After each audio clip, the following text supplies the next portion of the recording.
Welcome,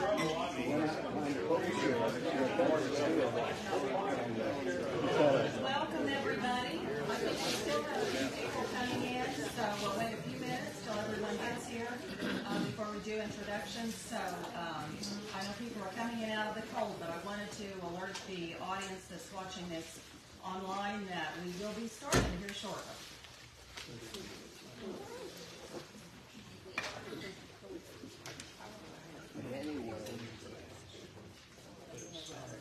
Cut a green stick and put it in the rim of the steering wheel, and on those Model A's had a little horn button right in the middle. And it starts going. While we are waiting for the last few people to arrive, I'll use this opportunity to make a couple of announcements. This program is sponsored by the Wilson County Historical Society. We have a few copies of our latest newsletter that is available on the table there. There are membership applications on the back, and that is one of the ways that the museum keeps going. We are an all-volunteer organization, so we really appreciate the support of the community, not only in your participation here, but also in any donations that you are able to make. We welcome donations of artifacts, and in the newsletter, there's an article about the kinds of things that we accept and the history that we are trying to keep track of and present. This copy of the newsletter, which will be in the mail shortly, does have a little article about Vilas, so that might be of interest to some of you. Our next program, I'll just announce, is in the Kansas Heritage Series. It's February 11, and it is Kansas Music History. The presentation explores the Kansas music traditions. What is it like to be a musician from Kansas, and what can their music tell us about time and place? Using music and storytelling, this presentation explores informal music traditions, styles, and musicians from territorial Kansas up through the age of radio, and concludes with a demonstration of various instruments and music from early 19th and 20th century Kansas. So I'm hoping for a toe-tapping presentation. The presenter is Derek Doty. He's a music historian, and he currently he's a volunteer at the Riley County Historical Society in Manhattan. So mark your calendars. I think this may be the last flyer we have up there, but there will be publicity coming out as well. All right, Pam. Thanks, Leanne. I'm going to use a microphone because I don't have the teacher voice that Leanne has. Welcome to the Old Iron Club, the Wilson County Old Iron Club Heritage Series. I'm lucky to know what my name is. My name is Pam Walker. And today we are pleased to welcome Leanne Githens for a presentation of Railroads in Wilson County, Arrivals and Departures. Our program is brought to us by the Wilson County Historical Society Museum, a local institution dedicated to preserving and exhibiting our history, as well as sharing the rich history of the county with the public. Please take a moment to turn off your cell phones so that we may all enjoy the program. Leanne Githens is a retired school librarian, having worked for USD 484 for 39 years. She earned a Master's of Library Science degree from Emporia State University and has enjoyed the research and learning process all of her life. She is the current president of the SEK Museum Alliance and is an active volunteer at the Wilson County Museum, the Wilson County Old Iron Club, and other entities that benefit the community. And I want to tell Leanne thank you from all of us for doing this presentation today. Please welcome Leanne.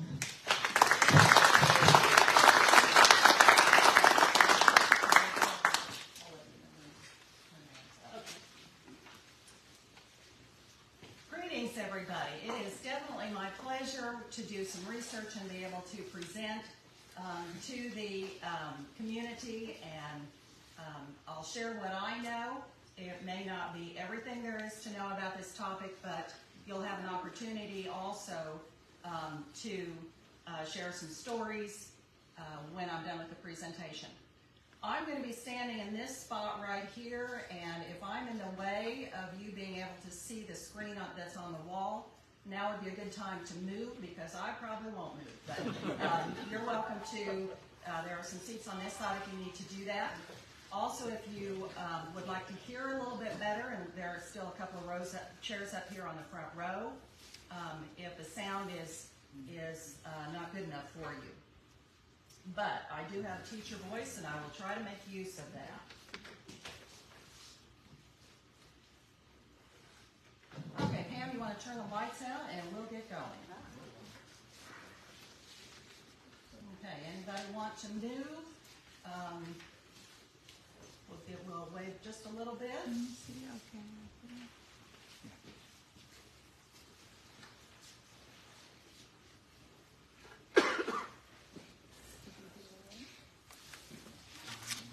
Greetings.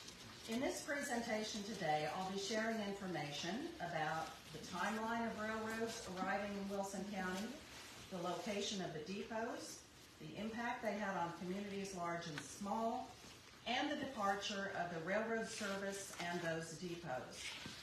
My hope is that after I present what I know, those of you in the audience will help fill in the gaps on any parts of the story I may have missed, and share your stories of riding the rails and the impact they had on you and your friends and your neighbors.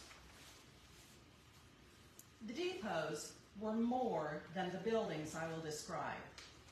They were excitement, sadness, and joy. They were the smells, the sights, the sounds, the clicking of a telegraph, the hustle and bustle at train time, and of course the conductor's familiar, "All aboard!" These are a few of the experiences which colored the early days of the Wilson County Railroad era. Here came the cowboys, driving cattle to the stockyards with all the noise and gusto of the old Western movies we enjoy. Here also came that unique class of men known as hobos, both loved and pitied and sometimes feared. Catching free rides on the freight cars, these lone adventurers made their way back and forth across the land and became the basis for story and song. The depots were truly the gateway to the world for small communities. They were scenes of joyous hellos and sad farewells as people connected with friends and family. Here came the daily mail and the much-awaited parcels. Unforgettable in the American memory were the troop trains carrying soldiers to the wars. The depots saw proud and hopeful departures, joyous reunions, sad and uncertain greetings of those damaged in body and or spirit, as well as flag-draped coffins emerging from the baggage cars. Homeless children arrived in country depots from New York City in 1895, and as recently as 1916, riding in what were known as orphan trains. Fredonia received several of these children who were rehomed in the area. Politicians made train platforms their places for speeches. In November of 1932, Vice President Curtis greeted the Fredonia public at the Frisco Depot, and happy times came with the arrival of circus trains. In fact, everything of importance came through the stations. This was as exciting and important an era as any that has come before or since. The railroads also provided an important source of employment, both in laying and maintaining the tracks, as well as operating the trains and all the tasks that involved. This photo is of Neodesha conductors brakemen sometime between the 1890s and the 1900s, so in the very early years. By 1898, the official railroad map of Kansas was crisscrossed with railroads. But when did they come to Wilson County, and which ones were they? Ultimately, the three main railroads were the St. Louis and San Francisco, otherwise known as the Frisco, the Missouri Pacific, sometimes called the MOPAC, and the Atchison, Topeka, and Santa Fe. And here we see from a 1915 map, we see Wilson County, you see in yellow, this is the St. Louis and San Francisco. The green lines, the Missouri Pacific, and the red, the Atchison, Topeka, and Santa Fe.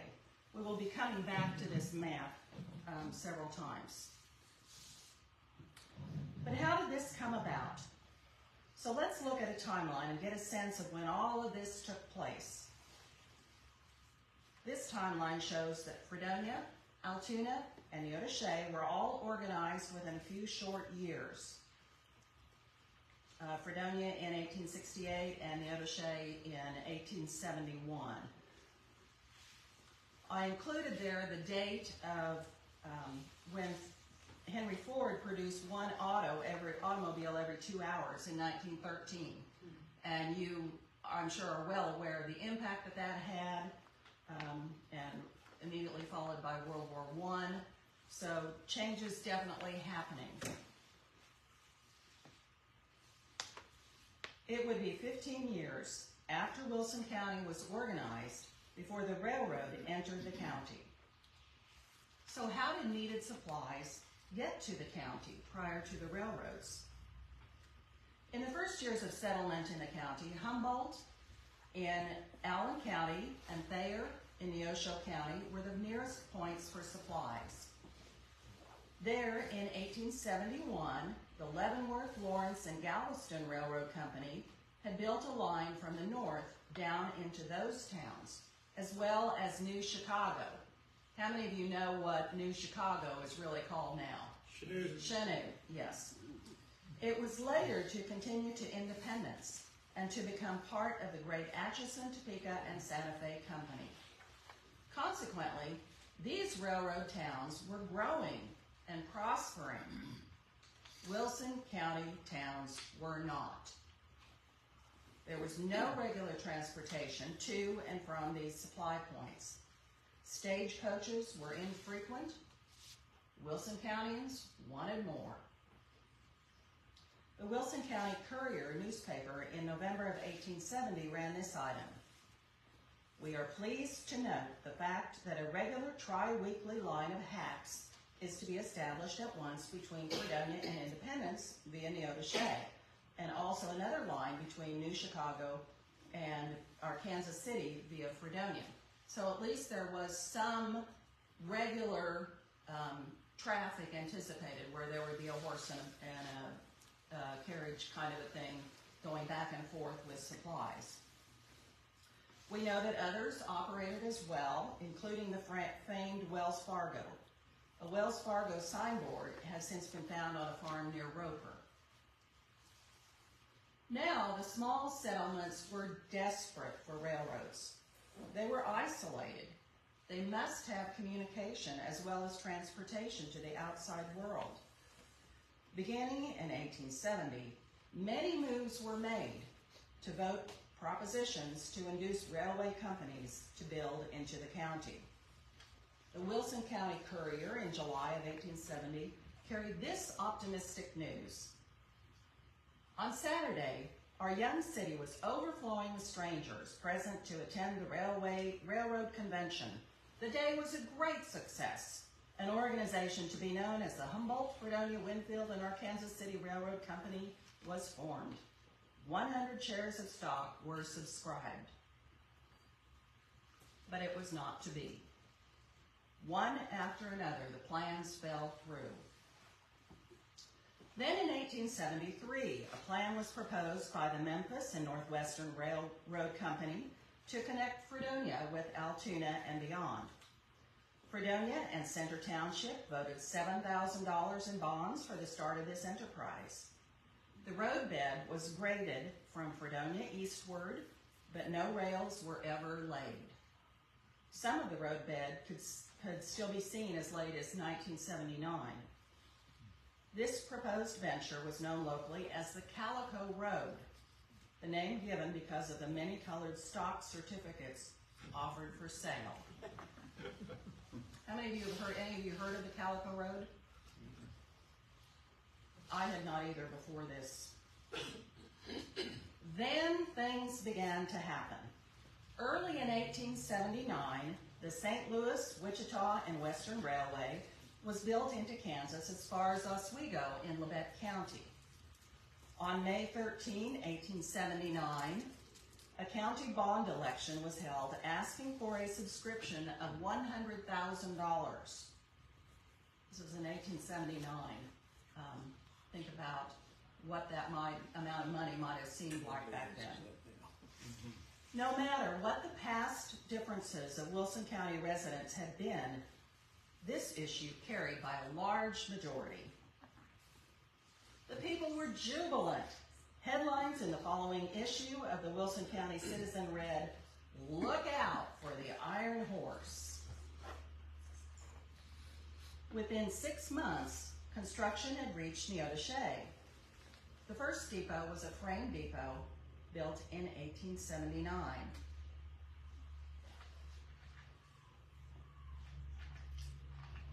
The 1905 Sanborn map details the structures and surrounding area. Some of you may be familiar with those Sanborn maps. They were actually fire maps, so they were very detailed about the structures and where they were located and what kind of materials they were built out of. But here you see the depot along the tracks. There's a grain elevator. There's an ice house. Here's a lunchroom and boarding room. So there are a number of buildings. Of course, this is by 1905, but the earlier maps show as well the depot there. I just did not include those because the images were not as clear. But that's where the Frisco Depot was located. A big fire on August 27, 1897 destroyed the Frisco Depot, the Houston Hotel, the grain elevator, the railway ice house, and a number of residences. So, you know, all together in this area, that fire encompassed a large area there. Then, in the Neodesha Register, September 26, 1918, we read this account. So this was about 20 years later. Frisco Depot destroyed completely by fire. Tuesday morning at about 6:15 o'clock, the wildcat whistle at the city pump station and the fire bell aroused the city, and in a few minutes, a large crowd turned out to see the old frame Frisco Depot consumed by fire. Though the fire department responded promptly to the alarm, the fire was beyond control when the alarm was turned in. The Frisco Depot was completely destroyed, and practically none of the contents of the depot were saved. The origin of the fire is a mystery. It started in the freight room, and just about the time the fire was discovered, the entire freight room seemed to be a mass of flames. All of the records were burned, and the only things saved were the cash on hand, a few typewriters downstairs in the office, an adding machine, and a few of the personal effects of some of the employees. At one time, it looked as if the Reed Patterson elevator was doomed, but the fine work of the fire department saved this building. The elevator caught fire several times, but the flames were forthwith extinguished before any damage resulted. It was the biggest fire Neodesha has had in several years, and a large percent of the people of the town were attracted to the scene.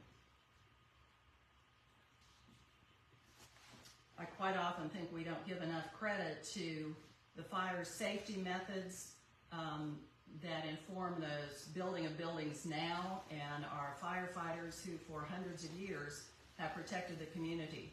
You can imagine the devastating impact of your depot being burned. By Thanksgiving, the first locomotives were steaming through the flag stop at Lazarus. Who knows what Lazarus was called? Yes, Dunn Station Resort. And you see there where that is.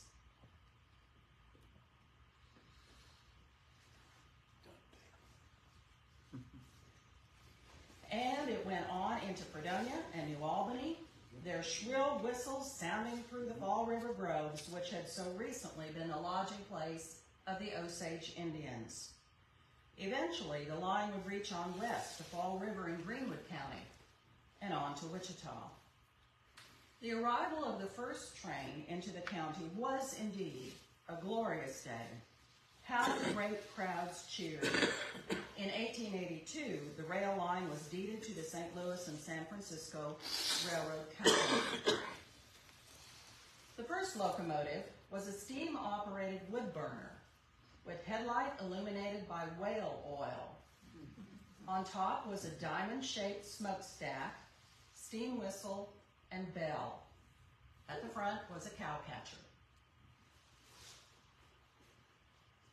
In Neodesha, a roundhouse and machine shop were built in the early 1890s, along with a hand-operated turntable and a water tank. There's the switching yard in 1907.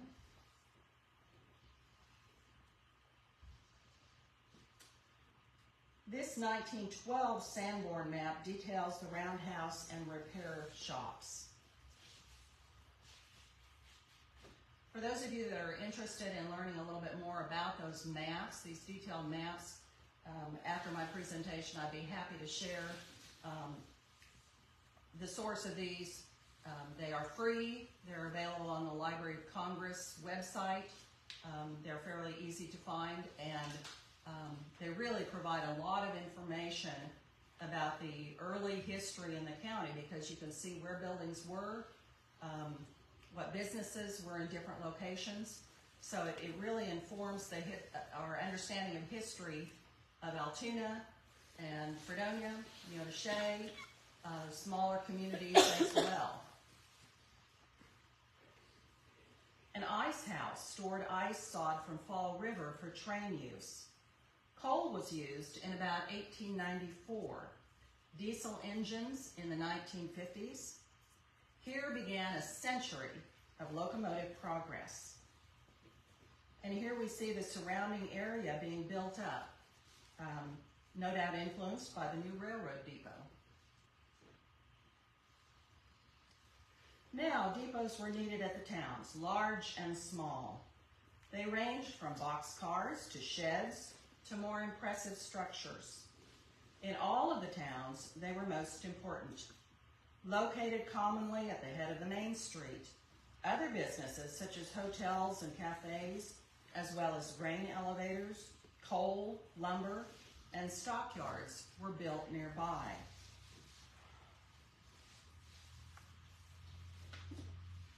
The depots were places of business. They consisted of an office where persons bought train tickets and where telegrams were sent and received, a waiting room, and another for freight, baggage, express, and mail. The first toilets were outside. In a very real sense, it can be said that while railroads were links to the outside world, the depots were their gateways. The depots were social centers for the socially hungry populace who often gathered there to watch the trains puffing in, letting passengers off and on. These might be families on a visit, picnickers for Dunn Station Resort, doctors making calls, students, shoppers. Everyone rode the trains. Much of the excitement and drama of the next half century took place at the depots. Fredonia's depot was a unique one with a tower. It would eventually serve the Santa Fe as well. Horse-drawn hacks or drays took passengers and parcels to nearby downtown. In this photo, the Union Depot is viewed from the northwest, looking southeast. I've lived here a long time before I really understood that when people referred to the Union Depot or the Frisco Depot or the Santa Fe Depot, they were talking about the same location, the same depot. I thought, were there that many depots in this town? But no, there were just two. When I look at old photos like this, I love to see the details. Here you see the baggage cart. Notice how all of these people, looks like they're all men, and how they're dressed. You know, if you left your house, you dressed up and you wore a hat.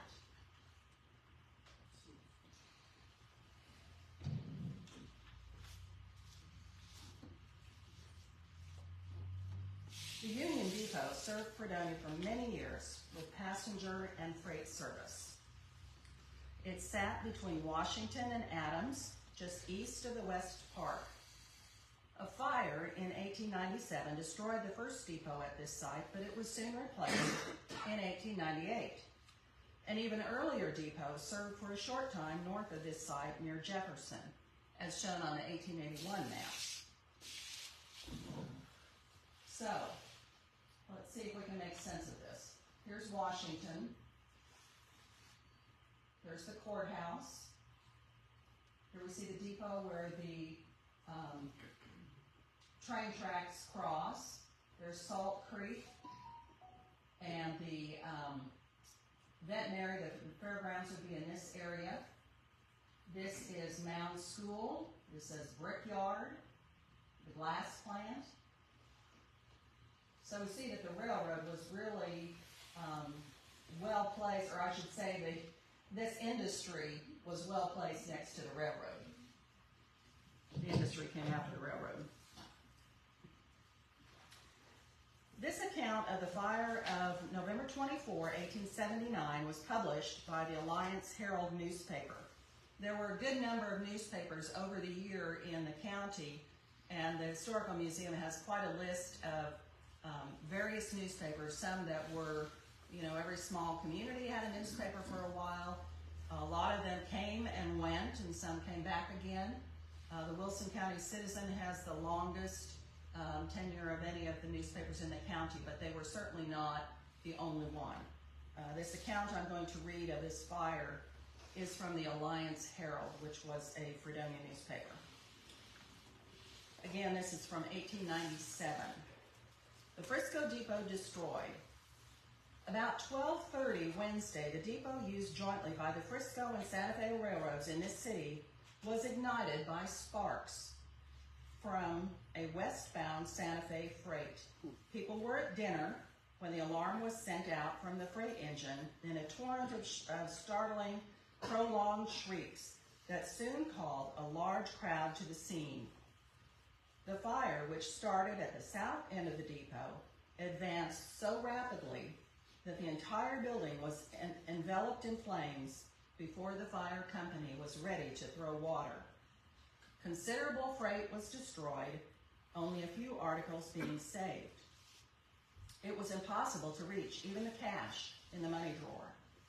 It was reported that a young woman waiting for a train became so confused by reason of the dense smoke that she was in danger of perishing in the waiting room, but was rescued by one of the trainmen of the freight crew.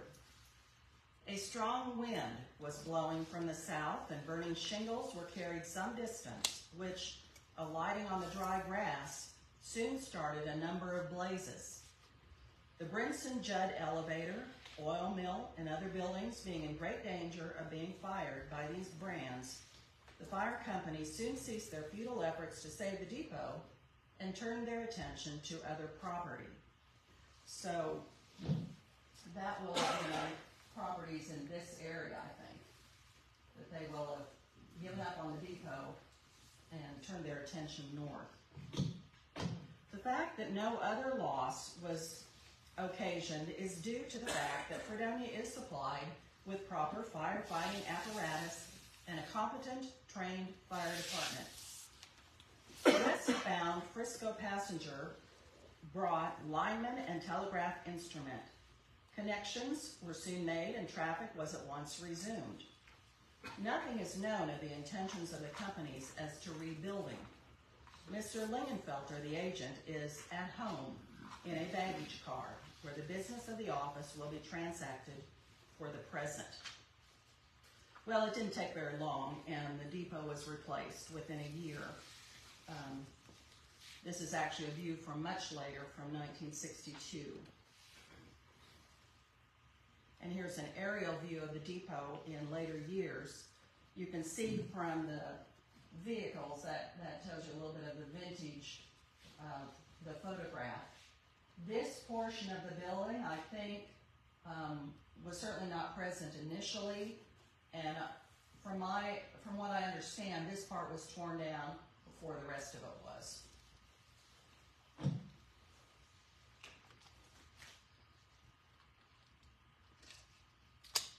New Albany's depot was a two-story frame building. In this photo, we see a gentleman bringing his goods to the railway. Brooks was built on a farm south of Neodesha before 1918 at a cost of $396. Lazarus, or Dunn Station, had no depot. And there were several places where it was just a flag stop. Your arrow was pointed there at Moorhead rather than Brooks. Brooks is by the B, right south of the B. Right here. Yes. Yes. Thank you for making that correction. You're so right. So this is Moorhead right here. Yes. So it should be here. Thank you. So now Wilson County was on its way. At first, grain, hay, and stock shipments made up most of the outgoing freight. Merchandise was shipped in, and new residents came to settle and to work. Important, too, was the ability to get and to send mail, while the new telegraphs brought about instant communication. Just think about that. I mean, now we take being able to call somebody or text somebody for granted. There, I'm sure, are people in the room that would rather text than talk on the phone. Instant communication and the telegraphs were what passed for instant communication at the time. You didn't necessarily telegraph somebody to say, don't forget to pick up milk at the store, but it was a more instant communication, so to speak, than what we now call snail mail. Most stations had tall wooden or steel water tanks at the track sides so that engines could take on water for steam power. One was located west of New Albany near the river where horses were used to propel the pump. Other stations had coal chutes for engine refueling. Every station had its stockyard. The sights and sounds of cowboys and cattle arriving at the yard was a common one. After all, this was the Wild West of today's stories and songs. A necessity of the stations was the section workers' hand car, upon which they used holding the handles to propel themselves along the tracks. Just to flesh out the story of that time a little bit, let's talk about those Gandy dancers. Gandy dancer is a slang term used for early railroad workers in the United States, more formally referred to as section hands, who laid and maintained railroad tracks in the years before the work was done by machines.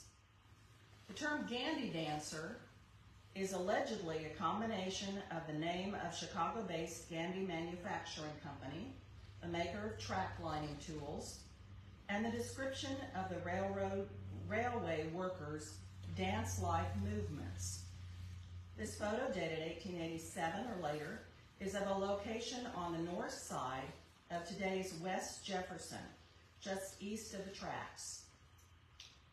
The sign on the building says Twin Mound Hotel. Fredonia Transfer Company is on the coach. The hotel was started by Mrs. John Kumpke in August of 1887. By 1901, it had become a boarding house.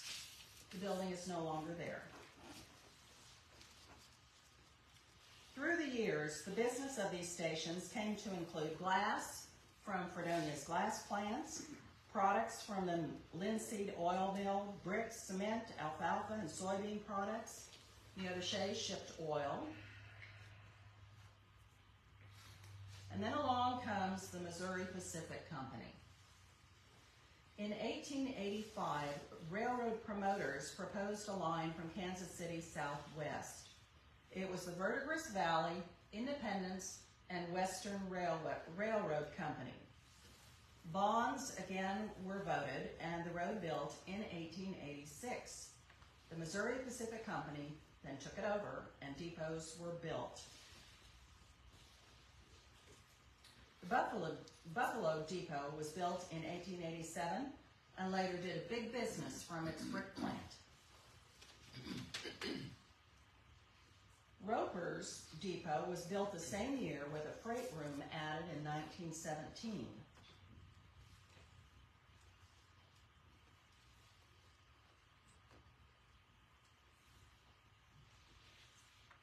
Benedict and Guilford had depots in 1887 as well. I don't have a photo of the Guilford Depot, but we do see this train as being identified as being near Guilford. The signpost that still existed in 1955. Neodesha's Missouri Pacific Depot was originally built in 1887. On this 1899 Sanborn map, we can see the location of the Missouri Pacific Depot in relationship to the Frisco Depot to the south. So this is a detail of this location. So here we see the Missouri Pacific Depot on the east side of the track, which runs along 12th Street, and this is the location of the Frisco Depot. So Missouri Pacific running north and south in this area, and the Frisco at an angle.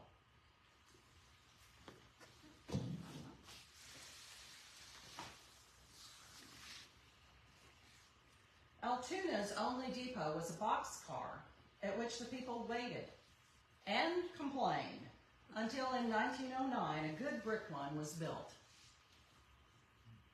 That is a grand facility. Buffville, shown as Buffton on early maps, was a brick plant town from which tons of buff brick were shipped. A depot was in place at Buffville, no doubt prior to 1909, because I think the Buffville plant started in about 1903. So surely they didn't just stockpile those bricks for 6 years. But I don't have an exact date on the beginning of that. North Altoona's depot was built in 1916. A rumor persists that the tiny cement town sprung up in the First World War years as a cover for German spy operations. The targets were the troop trains, so common on the rails below the town where observation was easy. Now, I might put in my own a little editorial comment about that. I've not come across anything that would definitively say that this was a German spy operation. What we do know is that the operator was of German descent.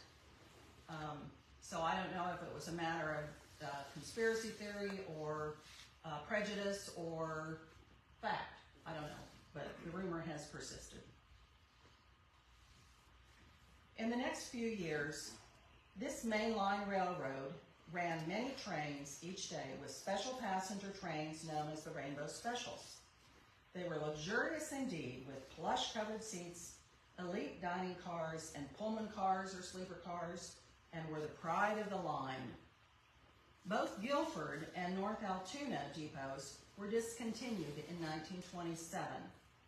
Benedict's depot was destroyed by fire in 1936. Buffville's was discontinued in 1939, Roper's in 1961. Buffalo and Altoona lost their depots in 1971.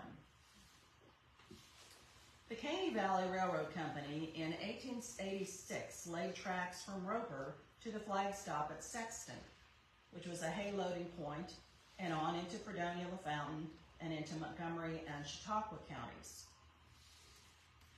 This company was also sold to the Missouri Pacific Company.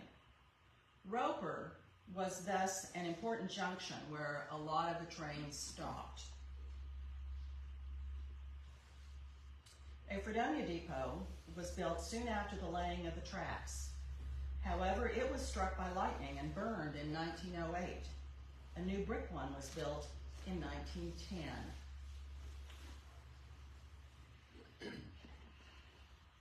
The LaFountain Depot was built in 1916. Here was considerable shipping, not only of farm products, but of iris and peonies. The Hill Iris and Peony Farm was known far and wide with many visitors during the blooming season.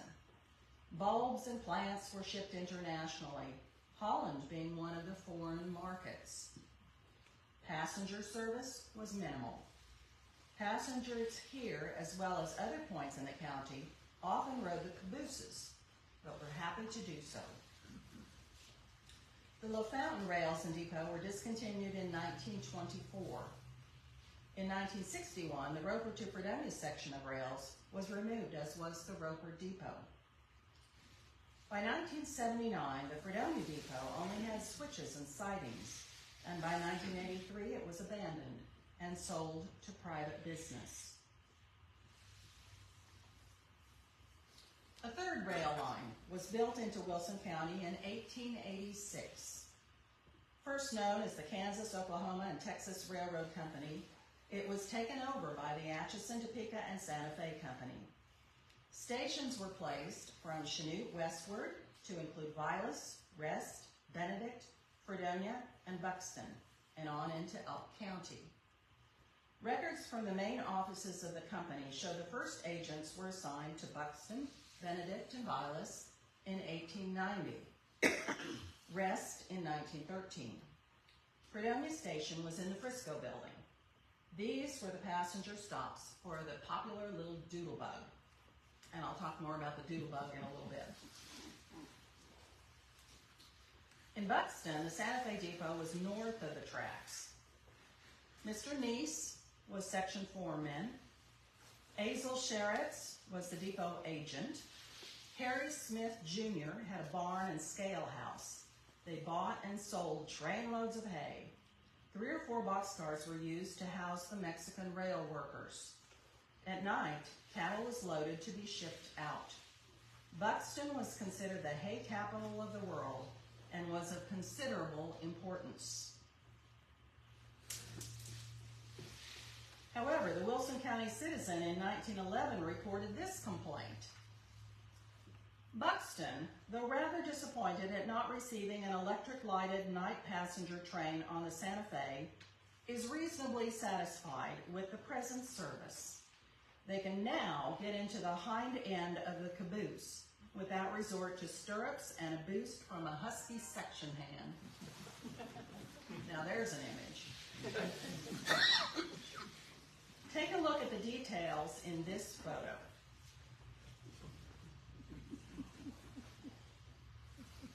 Hauling hay is indeed thirsty business. How many bottles can you spot in this photo? I see lots of them. Yeah. The consistently plain but pleasing form of most of the Santa Fe depots made them an especially significant part of the architectural history of the country. They were unmistakable. Not being equipped with dining rooms, it was necessary for the train crews to be fed by local residents. The Santa Fe crewmen on the Benedict run were served at the nearby farm kitchen of Mrs. Guy Orendorff. Vilas and rest depots remained until 1943. In these next couple of pictures, we really get a sense of the community life taking place there. Three women in this picture that look to be preparing to go on a jaunt somewhere. Here we see the detail of the cream cans, milk cans. So I don't know if those are hers, but they certainly are in the picture along with her. So she could very well have been taking her produce to the depot and then for it to go on somewhere to be sold. And I'm sort of guessing that this may be a railroad employee in the window. Buxton Depot remained until after 1954, Benedict until after 1957. The final line to be constructed in the county was the Chicago, Kansas, and Western Railroad, which in 1886 proposed to connect to Benedict Rails with Farmdale and Coyville, and then proceed northwest to Madison Junction in Greenwood County, where it would join a line into Emporia. The connection at Benedict was by means of a Y southwest of town and was a popular route for college students to Emporia. The first passenger coach of this line made it into Fredonia in October of 1886, backing into town. The Atchison, Topeka, and Santa Fe Company assumed ownership in 1901.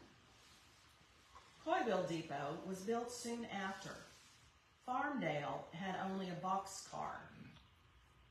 Here, however, was a typical early settlement and a moving point for farmers' cream cans, grain, hay, and for longhorn cattle brought in for pasturing.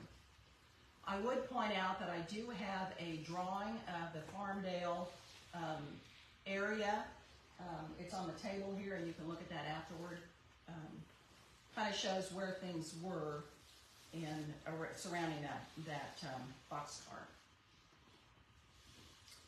The short local passenger trains were used often and gratefully by many, and at the event of diesel engines, they were known by such endearing names as Doodlebug and Galloping Goose.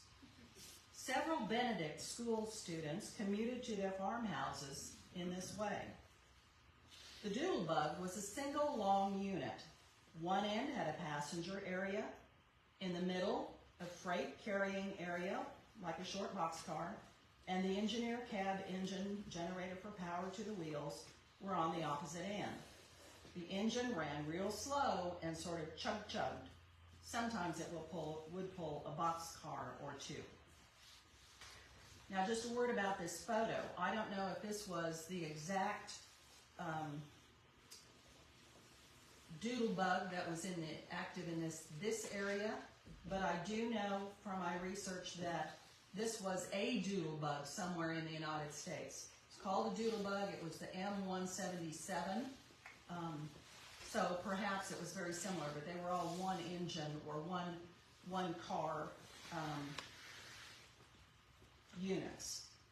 I do have several, well, at least one narrative of somebody who actually rode the Doodlebugs. So her little reflections are called, "Remember the Doodlebug? How could anyone forget it?" I'm Frances Orendorff Anderson of Buffalo, formerly of Rest, Kansas. My sister is Genevieve Orendorff Anderson, also of Buffalo.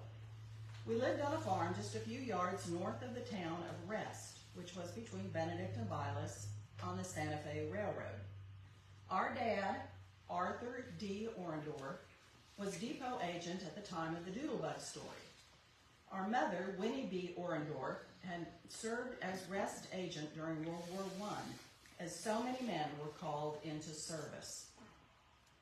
The Doodlebug was really exciting to see, stopping at Rest and all the small towns at that time, and more exciting to ride.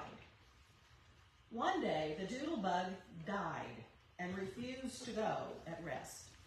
The train men said if we only had a round metal piece about the size of a silver dollar, we think it should start. Our dad remembered that Mother had saved an 1879 silver dollar, the year of her birth, for years, and he called her at home to see if they could try it out. She brought it to the depot, and her dollar started the engine, and the doodlebug went merrily on its way. I don't think she was saddened about losing her dollar, as she was so loyal to the Santa Fe Railroad. I also have an account that is part of a letter that was written by Charles Parker, and some of you in the room may remember Charles Parker, and he was writing to I think a doodlebug enthusiast in California who had inquired for some information. He said, I remember M177 quite well. In our small town of Benedict, it was affectionately called the doodlebug, or sometimes the galloping goose.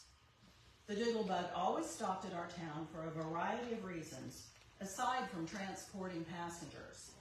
It also carried the U.S. mail, cans of cream going to a creamery, and other items of light freight. It was almost as much a part of our little town as the local hardware or grocery, and was easily identified as it approached or departed by the sound of its horn and its motor. I was a passenger on the doodlebug, the M177, only once, when I was returning from the Air Force's induction center during World War II, and rode it from Chanute to Benedict. But in my memory, I can still see that solitary coach rolling across the countryside, and at every road crossing giving forth its very distinctive honk. And that's from Charles Parker. No telling of the story of railroads in Wilson County would be complete without acknowledging that bad things sometimes happen. Photo collections and anecdotal remarks include evidence of train wrecks. This one was in the O'Shea.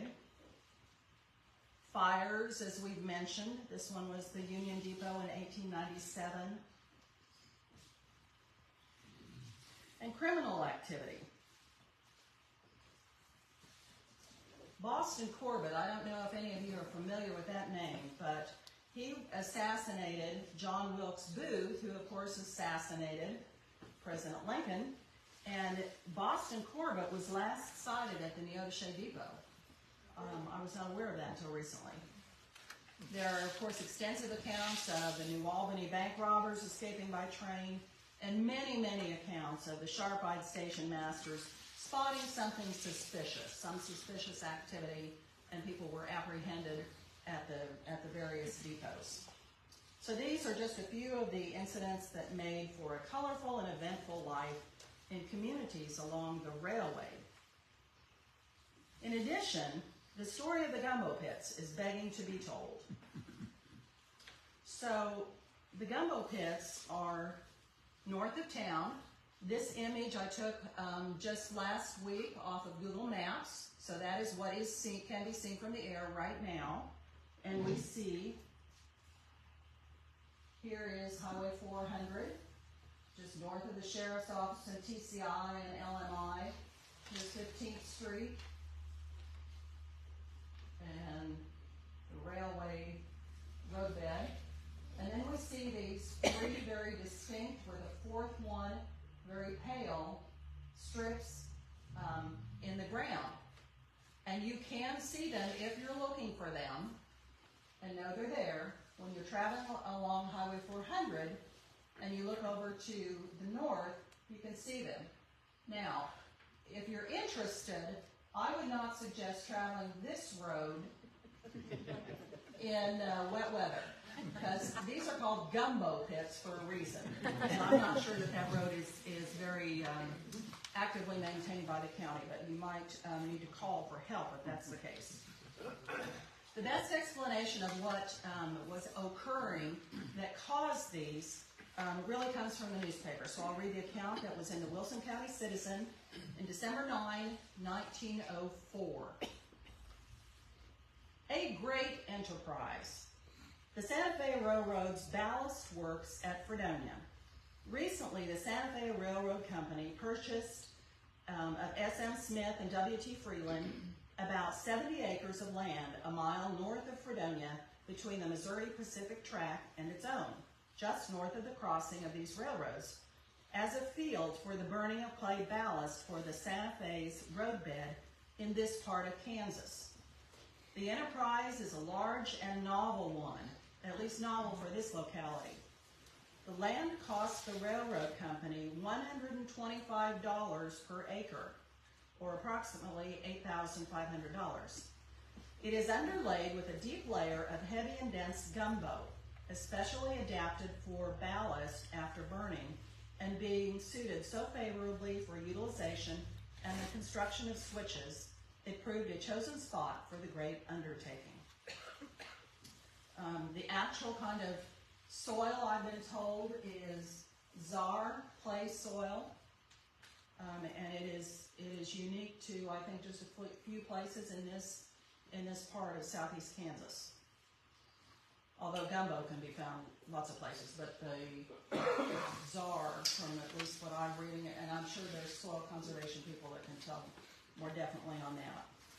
The ballast site presents at this time about the most active scene witnessed in this vicinity for a good many years. From the Santa Fe track extending northward at intervals to the north line of the Smith 80-acre tract, 4 or 5 switch tracks are being laid, and from 75 to 100 men are employed in the work. These switch tracks have a length of about 1,000 to about 3,000 feet. Smith's alfalfa field and the Freeland wheat field never before contained so many workers. 4 switches are down from across the Freeland land and are being stretched out across Smith's. Piles of railroad ties are in sight, and cars of iron rails are on the partially laid tracks, and the American Ballast Company has a huge steam scraper on one of the switches digging up the topsoil and throwing it in ridges, which is preliminary work. Other machinery used in carrying on operations is on the ground and gives impressive evidence of the extent and importance of the enterprise. It has been said that the cost of the machinery employed is $50,000. A large proportion of the men now at work are Greeks, strong, muscular, and dark-skinned. Makes you wonder how they ended up in this part of the country, doesn't it? The contract for converting the 70 acres of gumbo into burnt ballast has been awarded to the American Ballast Company of Chicago, which will pay its men from $1.75 to $2.50 per day, as we are informed, and the payroll will approximate $2,000 per month until the land is all worked over, extending over a period which cannot be definitely estimated. Fredonia is a great gainer by the inauguration of this industry immediately at her door. Then, a mere 10 months later, there's this account in the Fredonia Weekly Herald, October 6 of 1905.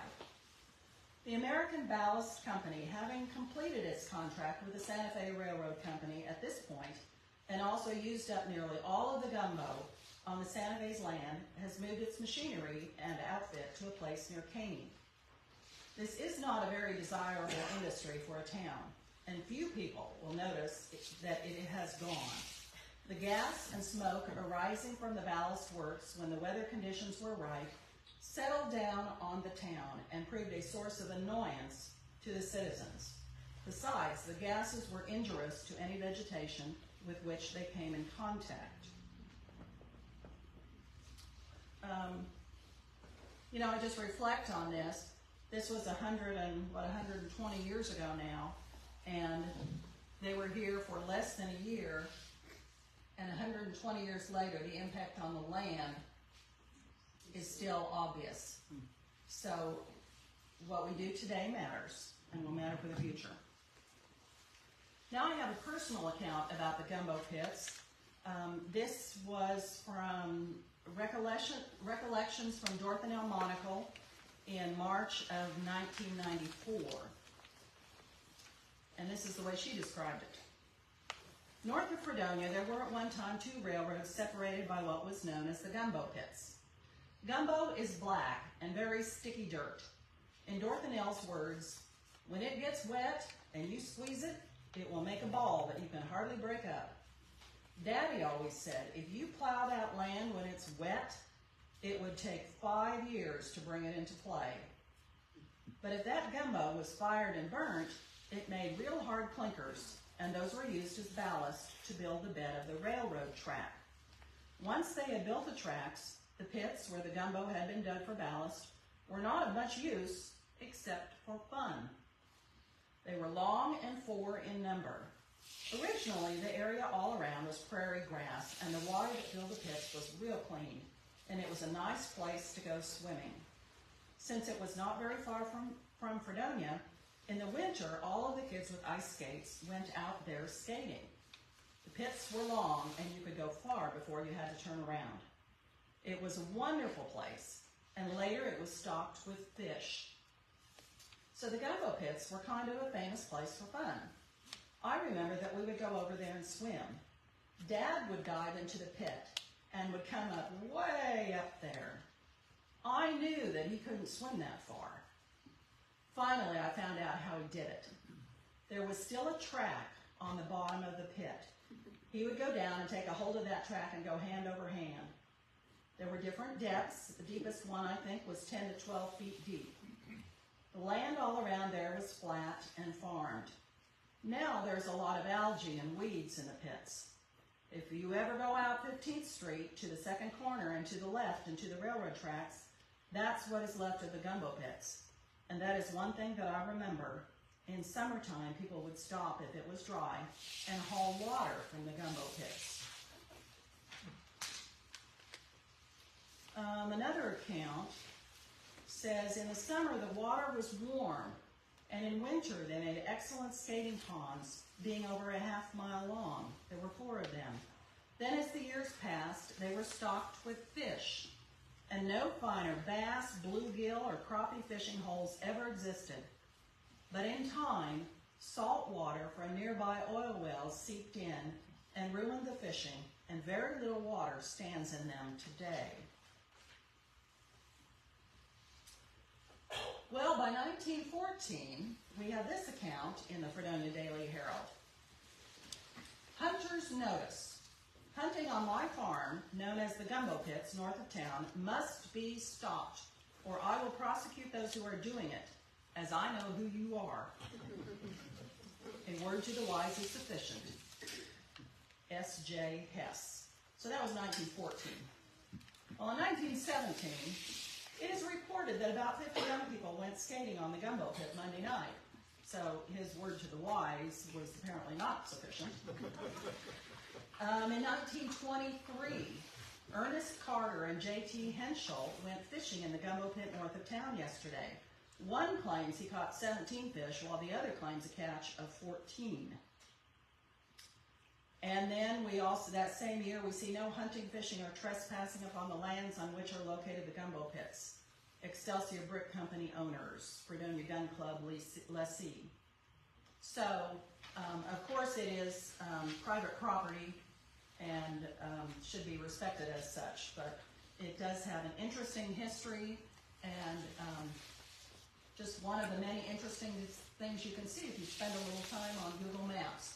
But next time you're traveling on Highway 400, particularly if you're not driving, take a look to the north and see what you can see.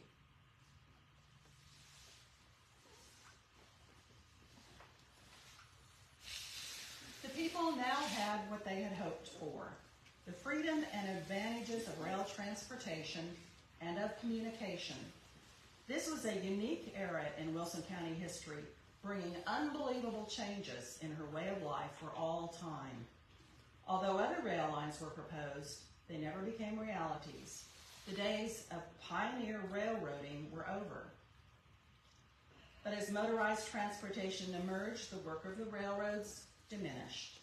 New Albany's depot was discontinued in 1950. Brooks burned in 1929. In 1963, Fredonia's Fine Depot was replaced with a barn-like structure and eventually removed altogether. By 1979, only Neodesha's Frisco Depot remain. And now, nearly 150 years since the coming of the first Frisco, all passenger service is gone, and freight service stops are limited to only a few businesses in the county. We have witnessed a great rise and fall. Of the 20 stations served by the county's railroads, none are in use as a railroad depot. The emergence of motor vehicles, super roadways, the trucking industry, and airways has taken its toll. The final Missouri Pacific passenger coach departed from Neodesha in March of 1960. The last Frisco in October of 1963. Fredonia's Frisco Depot was abandoned in 1982 and the structure removed in 1986. In 1990, South Kansas and Oklahoma Railroad Company bought the local lines, formerly owned by Santa Fe, and some freight service still exists.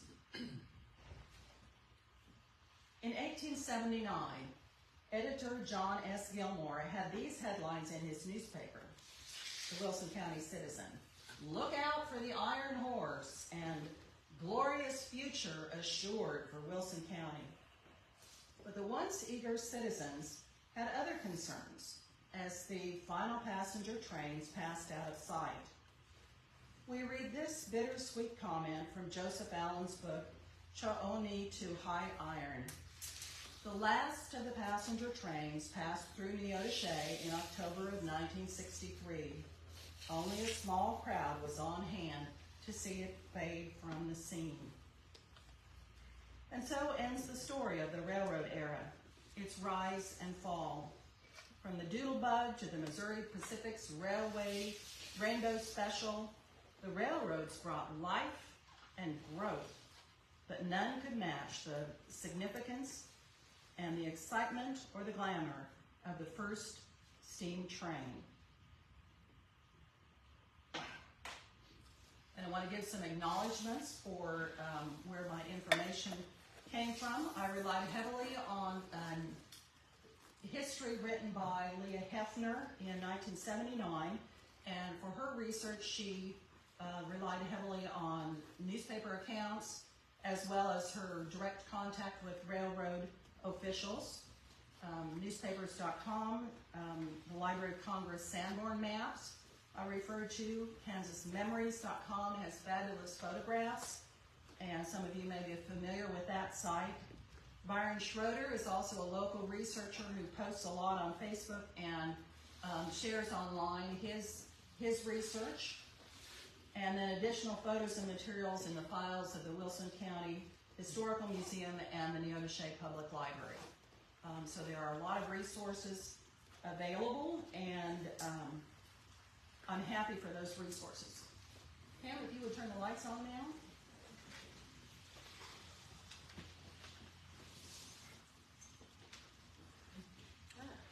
And now, what do you know that I don't know, or that you would like to share with the group? Because I'm sure that there are bits of history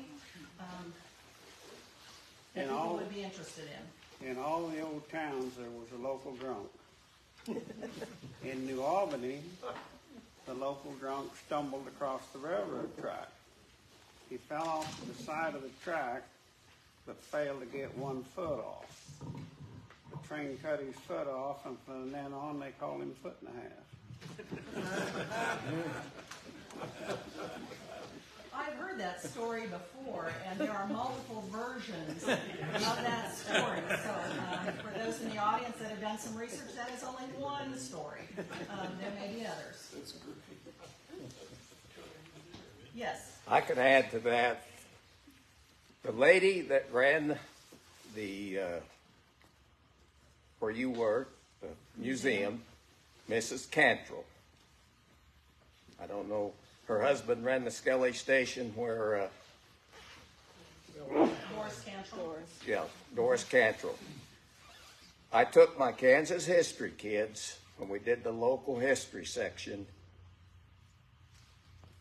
to the, to the museum, and she told me this story.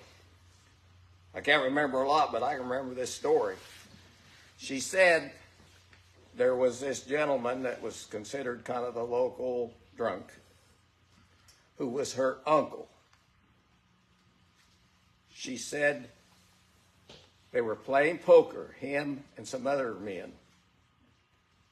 And they got in this argument, and they had a big crock of some kind of whiskey, and they hit the gentleman with, in anger, and killed him right there. They laid his body on the railroad track so they would think that he got drunk, fell on the tracks, and the train ran over him. And she said her uncle confessed this right before he passed away, told her this. Now that's another story that goes with that. Hey, how many of you, I'm curious, any of you in the crowd rode the Doodlebug? Tell us about that. Well, I was little, and I lived at Longton, and my brother and I got to ride it from there to Independence. And I had a grandpa in Independence, so he was there to meet us, and we got to ride home with them. I'm curious if your memory matches. It didn't match your picture. It looks different. Yeah, The front well, of the it was Doodlebug that I The remember, front of it was rounded. excuse me, I'm Yeah, sorry. that's okay. That was what I had thought, that it didn't match this picture. No, it was rounded. That's a Santa Fe Doodlebug in the picture. This is a Santa Fe Doodlebug. Yeah. So you think the one that was probably here would have been a Missouri Pacific or? Perhaps, yes. Okay. The one I remember did not have that big fancy thing. It was just, it was a unit just like that. Yeah. And it didn't have the big thing on the end. It just had a light, but the rest of the configuration's just exactly like that. I remember them, and like you said, it ran real slow. Yeah, you the just light, had one the upper part, I don't remember that being on it. This was different. Yeah, that part wasn't on it. It was just. Which makes me curious about the fact that Charles Parker's letter specifically mentions the one M177. Now, you appear to know more about Doodlebug, so can you speak to that? I can't tell you about that. You don't know about the numbers or? I'm thinking, is that the one that ran down to Chanute? I've got several pictures of them in Chanute, which was the line that ran over here. But I imagine it's the same one there. Well, that would make sense. If this matches what came out of Chanute, that was the one Charles Parker mentioned in his letter, that he rode from Chanute to Benedict. So there evidently was this style and then others. So at different times, there were different equipment that ran on different lines, so. Yeah, I looked for more photos and just could not This find gentleman's any. talking about the roof line being different. This is an early one. They later changed the engines in them. Early they had what they called, basically gasoline engines in them. And they changed them over to diesel engines, and they changed the roof line on them. So that may be what he's remembering as a later one. So for the benefit of our online viewers who may not have heard that, what I hear you saying is that over time, the fuel that powered the Doodlebugs changed. I did read a narrative that talked about one running out of gas, and the farmer supplying it with gas, and the kids that were riding it at the time were so amused by the fact that, they had to supply gas to the Doodlebug. So, electricity and diesel and gas must have all been at different times. Well, these actually drove a generator that powered electric motors under the cab. Okay, so it was an electric generator. Right.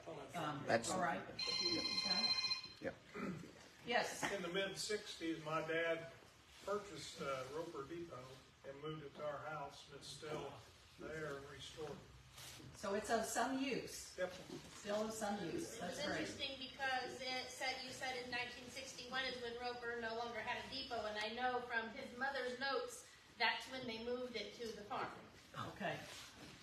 So that matches.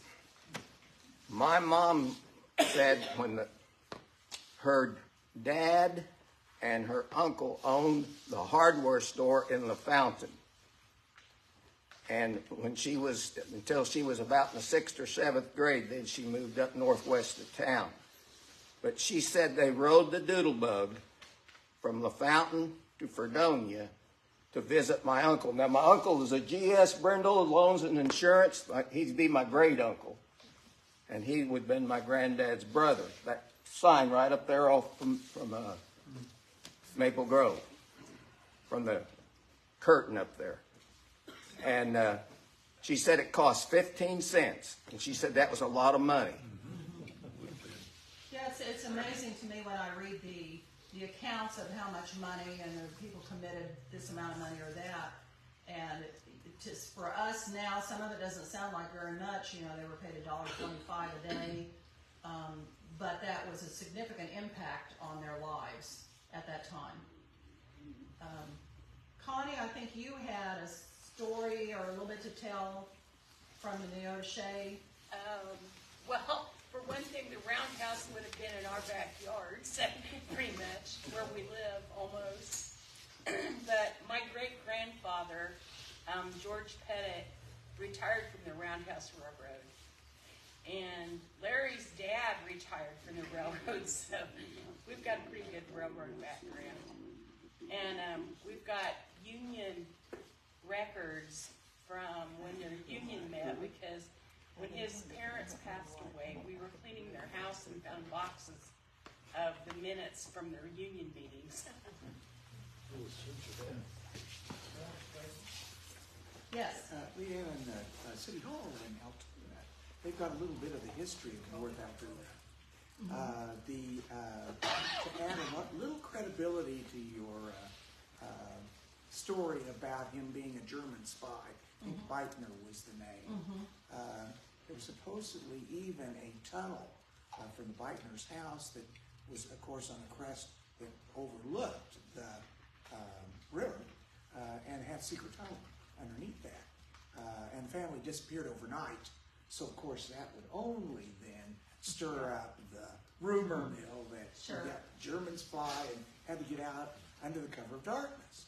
Well, he resurfaced, I believe, in Memphis, if my memory serves me right, and rented quite a sizable mansion in a pretty impressive area of town, and opened the doors, and oh gosh, the Memphis citizens really admired his collection of antiques and artwork.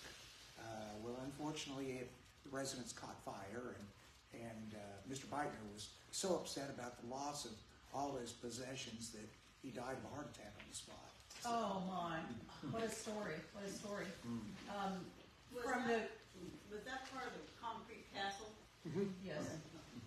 From some of the accounts that I've read of that period of time in the newspaper, we're talking about North Altoona and the cement plant there that was in existence for a short period of time. And when this rumor came up of were they spies, were they not spies, there was a little bit of pushback in the newspaper. You know, what you'd read one account, you know, yes, this is what's going on, and then you'd read somebody else defending, no, absolutely, that's not true. So there was a little bit of back and forth at that time, but... Well, I wish I could remember what the employment level was, but I think that the business was on the outs anyway. I think it was going to declare bankruptcy, so I would say that's why he probably left under the cover of darkness to avoid his creditors. That would match what I've read. I'm sure I've not read everything about it, but that would go along with what I read. The railroad spur, though, there was a railroad spur that went to North Altoona, so there were people that came from Neodesha, definitely Altoona proper, that rode the railroad for their work, and that's why that spur, from my research, that's why that spur was put out there, so that they could get employees to their place of work. Well, they're shipping product out too. Right, as well. You can't make a product without the employees, so it had a dual purpose. And I think that was somewhat the same case in Buffville, that workers also, I mean, there were people that lived in Buffville, but there were also workers that came there by train. Mike? Yeah, you mentioned Rest, Kansas, and my dad and I shipped several loads of prairie hay out of Rest, Kansas. And the last two I shipped were, I think, back in '72. Now the depot was gone, but there was a side rail there, and you could get them to drop off 2, 3, or 4 cars. And the thing about it was, though, you only had a certain time to get them loaded. If you didn't get them loaded in that time, you had to pay way more. So the last two I loaded by myself. I think I had maybe a 2-day period, like a Saturday and a Sunday, but had to be ready to go Monday morning. And for just a kid at the time, I thought it was anyway, but it's quite a job. But that was out of Rest, Kansas. And the only building there at that time, there was the post office was kind of sort of there, what was left of it. But that was back in the days. Your bigger job then. Boy, Yes, it is all back in the day, and you think of the way the mail was handled and all the comings and goings. It's fun to think about and get a mental image of that period of time and the excitement that the railroads brought to those small communities and to connect them to the world outside, and to education, with students coming here to Fredonia or to coming to school or going to Emporia to college. So it really made a lot of change possible. Thank you very, very much for your attendance today. We have another comment, yes? Yeah, I noticed some cream cans there. Yes. I'm not a farmer, don't have a farmer background or anything, but were they required to be refrigerated on cars, or did they? What? Not then. Not then, No, okay. I don't think back then. That's what I was curious about. Yeah. I think I'm a warm cow. I think once it was no longer cream, it was buttermilk, and then had a different Okay. Yes. They did have ice houses, like you mentioned, where they cut the ice off the river and put it in there and sawdust. And so they could have shipped the cream or the milk. You know, as much as it rocked back and forth, they probably had butter where it They was. could have, yes. And no doubt they had some method for getting it cool before it ever left the farm. Right. Whether it was in a cold storage of some place underground, or it certainly would have not been straight from the cow, I wouldn't think. Yes? I remember a story of my grandmother telling of their cream cans when they put them out for the interurban to take. They put them in a box beside the track, but they carried gunny sacks and carried it draped over the box, and they wet them down, and the water evaporating helped keep it cool. Mm-hmm. So. Yes?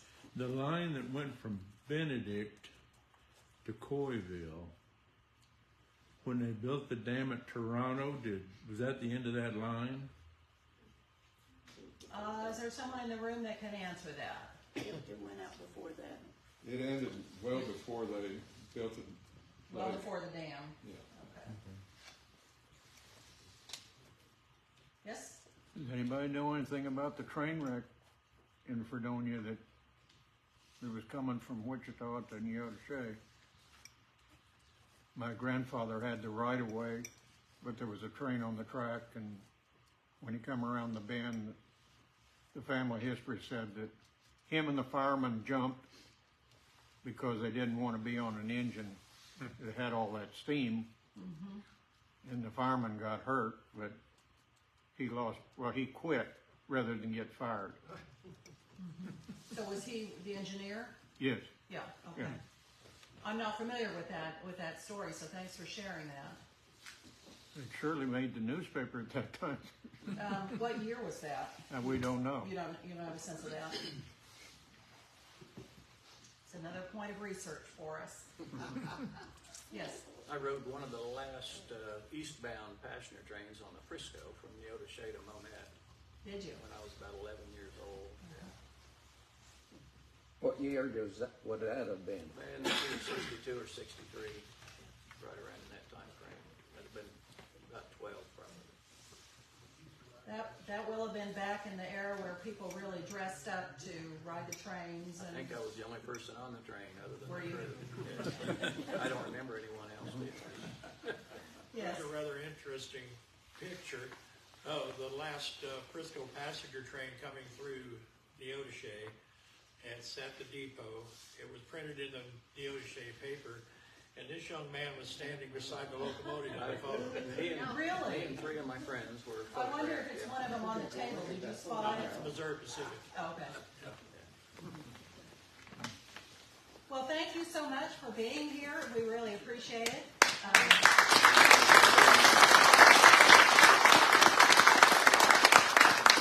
thanks to the Conservation District Auxiliary. They have cookies and coffee, etc. So have one. Yeah, and I want to remind everyone that there are some photos back here that Leanne has gathered up. There is one advertisement of the next Heritage Series being held on February 11th if you want to take a photo of it, and there are a few copies left of the museum's newsletter, correct? Okay. I have to tell on Leanne a little bit. She was a little bit hesitant to give this program because I know when she gets into a subject, she gets into a subject, right, Byron? And her life kind of gets intertwined with the subject, and she does an excellent job of giving the information back as she gathers it, as she has gathered it. And I think she deserves another round of applause. Thank you very much. Again, stick around for some refreshments and take a look at photos. Thank you all for coming.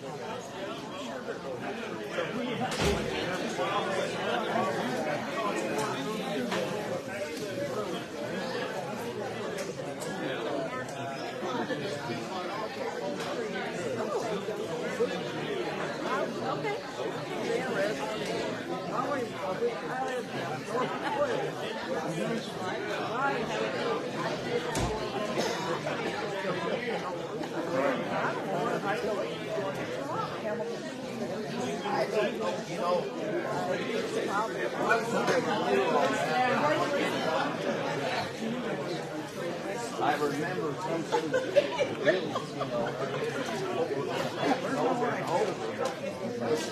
Jim, I'm Merrill Newman. Good friend person. And I'm here on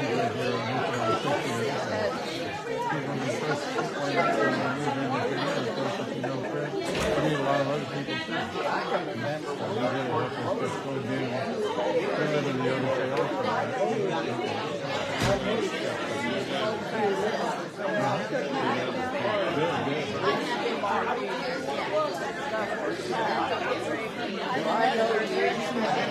Good, good.